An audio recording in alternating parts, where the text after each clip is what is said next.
Hey everyone, today I'm at Pragati Maidan, Bharat Mandapam, and I get to meet Mr. Kishore in person, and we are at his desk right now.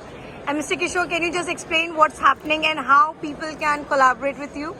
Yeah, so during this India Mobile Congress, today only we have launched a new startup from NARX, which has been one of the pioneer, the pioneer independent design house in India since 1981. So this startup is basically focused on supporting the Indian startup and MSME ecosystem by developing and providing them global open standard based software and hardware IPs, SDKs and reference designs. Because see, everybody talks about IoT, 5G, 6G.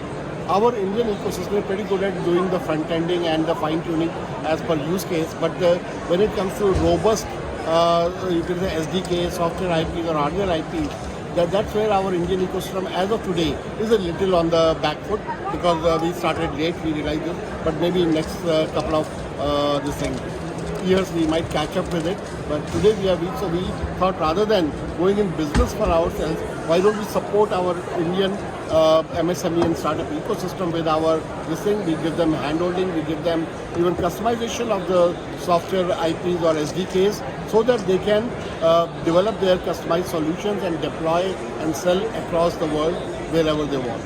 Okay, so can you just talk a little bit about the licensing stuff? Say, for example, what will be the ballpark figure for the licensing fees for what you're developing for specifically for 5G? Yeah, so in 5G again, it starts right from the NIC card, the network interface card. Okay, there it would be a few cents maybe, but then when it comes to the gateway, it might get into $1 or $2. Then it goes to edge gateway.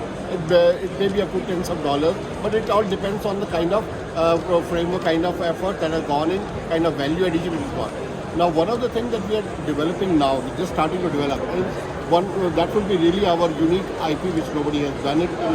See, everybody says 5G is all about use cases. We always hear, but tell me one thing: the use cases are all applications for different domains, health, transportation, buildings, whatever the different use cases you cover, agriculture and all that. And that is the domain or expertise of IT people, not the telecom people.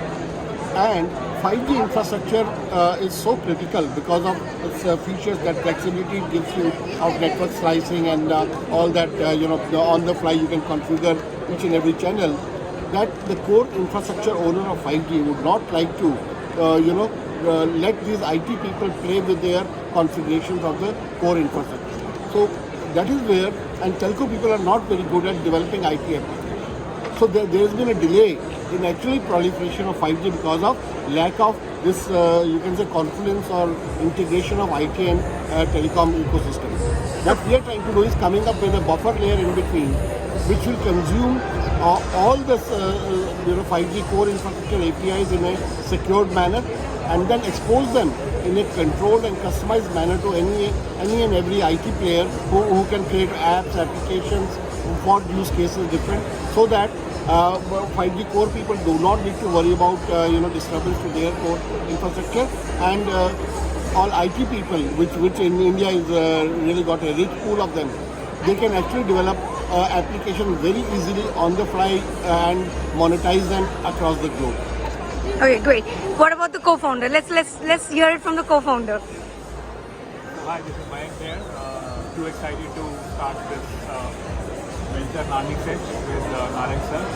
So as he has rightly articulated technically what the focus is. So in essence, what we are focusing is on transforming digital infrastructure in a resilient and sustainable format. So that is the core theme of what we are doing here, and it has multiple, the way we envision it, all these IT services or the IoT services, they are converging into a single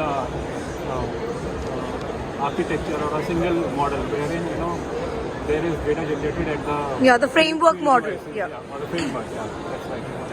So data is getting generated and everybody is consuming the data, but then there is no sort of convergence of the whole thing. So all these heterogeneous protocols, field gateways, there has to be a seamless conversion, and it brings out a lot more sustainability because now you can converge your gateways. Now you have APIs which people can consume easily, defined APIs as per global open standards.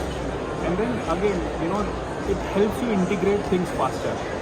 The data consumers, they can be benefited at large because common framework, you can just have data sharing on top. You don't have to deploy networks all the time. So that is the basic theme that brings out a lot of value to the end customers. And in this whole framework, what we see is it can multiply to different domains. So 5G is one of them. And we envision that smart autonomous vehicles is again a domain that we are targeting. Drones is another use case that we're targeting. So there are multiple use cases. Which one is your favorite? I see a lot of things, drones, transportation. Which one is your favorite? So, smart transportation, or rather autonomous vehicles, is something that I would say is my favorite because it is so tricky. There is data latency has to be very low, and then the kind of criticality it has. So that's going to be a tough one to crack, but an interesting one to crack. Yeah. So wishing you all the best and signing off for now. Thank you. Thank